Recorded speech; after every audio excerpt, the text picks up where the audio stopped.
Clark to step down, I interviewed Tom Clark's daughter, who said, it was so funny. Daddy was in great health. He had never talked about stepping down from the court. He had a great job. He loved it. And all of a sudden he came home and told Mom and me and my brother and my other sister that he thinks it's a good time to step off the court. And I tell that story in the book. And Lyndon Johnson sent Mr. and Mrs. Tom Clark on a fact-finding mission around the world, first class. Around the world, all the lands that they had dreamed of going that they could never afford to go to. They went on an around the world, first class fact-finding mission. And so that was, you know, it was just a window that LBJ saw. And he knew, because look what happened. Look what happened. Lyndon Johnson had a black in his cabinet. When Lyndon Johnson decided not to run, Nixon won. Nixon resorted to an all-white cabinet. And if Lyndon Johnson hadn't have appointed Thurgood Marshall, you know, there probably wouldn't have been a chance to get a black one to the Supreme Court until maybe Jimmy Carter. If Carter could have done it, and if he would have, you know, had the political will to do it. So it was a small window to get Thurgood Marshall onto the court. Let's do one more. Is that one more? Okay. One more question? Yes. Would you talk some about how you chose your project for the Butler and Just those two? anything you want? Those two? Okay. Let's see. With the Butler, I was working at the Washington Post, and I was on the campaign trail. And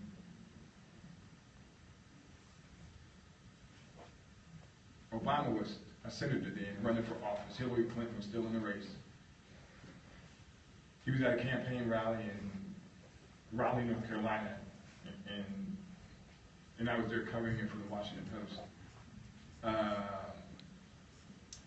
It was about midnight, and I walked outside, and I saw three young ladies sitting on a park bench who had been inside listening to the senator, and they were crying. And I asked them if anything was wrong, and they said, well, we're crying because our fathers have kicked us out of our homes. And I said, excuse me? They said, our fathers had kicked us out of our homes. I said, why? And they said, because they don't want us supporting that black candidate inside. The three young ladies were white. And I thought that was very powerful. And I said to myself, Obama's going to win. Because that sounds like a movement to me. He's going to win. So I ran back to my, I flew back to my newsroom, and I went to see my editor, Steve Reese, and I said, Steve, Obama's going to win. I know it. Steve looked at me and he said, Will, you're tired. You've been on the road too long, and you've been out there flying around 6-7 weeks. I'm going to bring you off the road again. I said, no, listen. He's going to win. Trust me on this. And I want to find somebody who worked in the White House from the era of segregation so that I can tell their story, so that we'll have an interesting, intriguing story on the day that he does win. So I went out on a limb, and I said to Steve, just like this, I said, I want to find either somebody who worked before the 1964 Civil Rights Act in the White House. I want to find somebody black who worked in the garden, or who was a painter at the White House, or who was a maid. And this last phrase just dropped out of my mouth. Or a butler. To this day, I have no idea why I said it, but I just said it. And I started, Steve said, goodness, how would you find such a person? And I said, you know, and I'll just start looking. I mean, it's funny. we all pay taxes, but if you call the White House seeking some information, they'll say, no, we can't tell you who has or hasn't worked here. Which is what I did. You know, I said, hey, did Abraham Lincoln ever work there? No. But, so word sort of got around town that Wil Haygood of the Washington Post was looking for somebody who worked at the White House in a service job before the 1964 Civil Rights Act. And a lady called me out of the clear blue from Tampa, Florida, and said, my daughter was at a party in Georgetown and heard that you're looking for somebody who worked in a service capacity at the White House in the 60s. I said, yes, in the early 60s. She said, well, I know a man by the name of Eugene Allen, who, she said, worked for 2 presidents, maybe 3, I'm not sure. And I said, great. Sounds like somebody who I should talk to. Have you got his name? And she said, you're the reporter, aren't you? And hung up the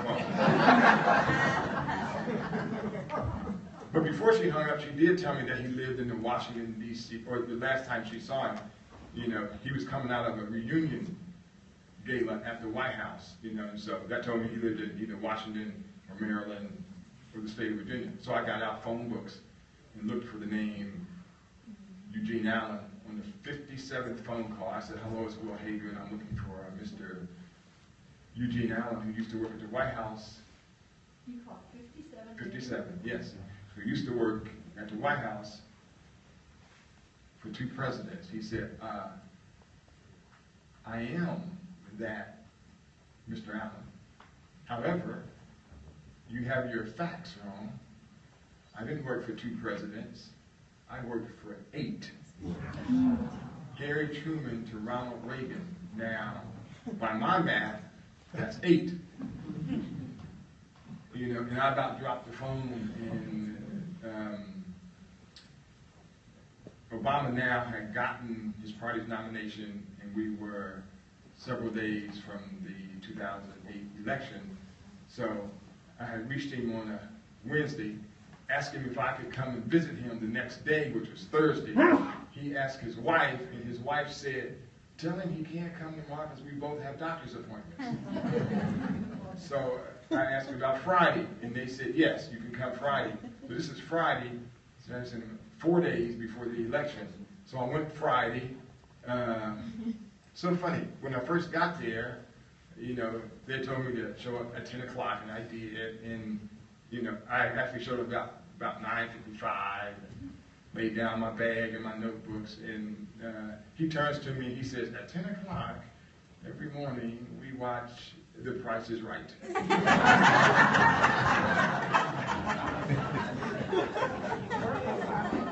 So I had to lay low for a half hour, watch The Price is Right. And then at 10:30 his wife said, we also watch the second The Price is Right from 10:30 to 11. And I'm starting to think, because I don't see any pictures except for one picture of Ronald and Nancy Reagan. I'm wondering if these people are really who they say they are. And so we watched The Price is Right a second time, and then we talked for hours and hours. It was amazing, their life story. And when she felt that she could trust me, she said, sweetheart, you can show him now. I didn't know what that meant. He was a frail man. He was 88. He stood up and asked me to take him by his elbow, and he led me through his kitchen. He had a big padlock on his basement door. I wondered why in the world anybody had to have a padlock on their basement door. And he said, hold on. Oh, you're fine. He said, hold on to my arm because it's very dark down here in the basement. And I had no idea where I was going or what I was about to see. And we went down into his basement, which was about, half the size of this room. It was a nice sized basement. And he walked to the center and he flipped on the light. In a way, it changed my life. There were pictures of him and Harry Truman, him and Jack Kennedy, him and Mrs. Kennedy, him and the White Iron Tower. There were gifts from all of the presidents. It was like being dropped into a room at the Smithsonian Institution. There was a tie that President Kennedy had on the day before he flew to Dallas. There was a Stetson hat from Lyndon Johnson that he had given to the butler.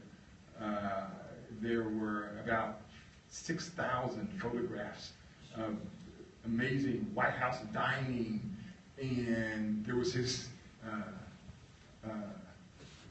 butler tuxedos hanging up, 3 of them, 3 deep, gorgeous.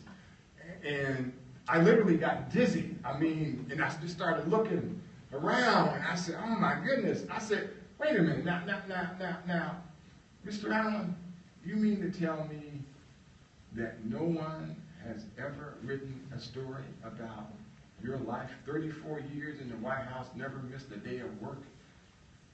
And he said to me, he said, well, if you think I'm worthy, you'll be the first.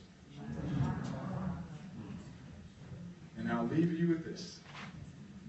On the day of Thurgood Marshall's nomination in the White House,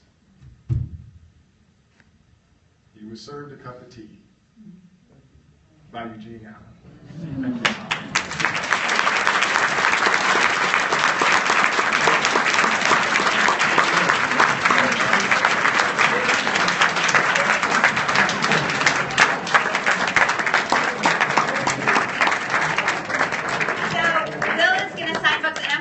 Now I've decided Friday's the best night for a lecture because you can spend the weekend reading this book.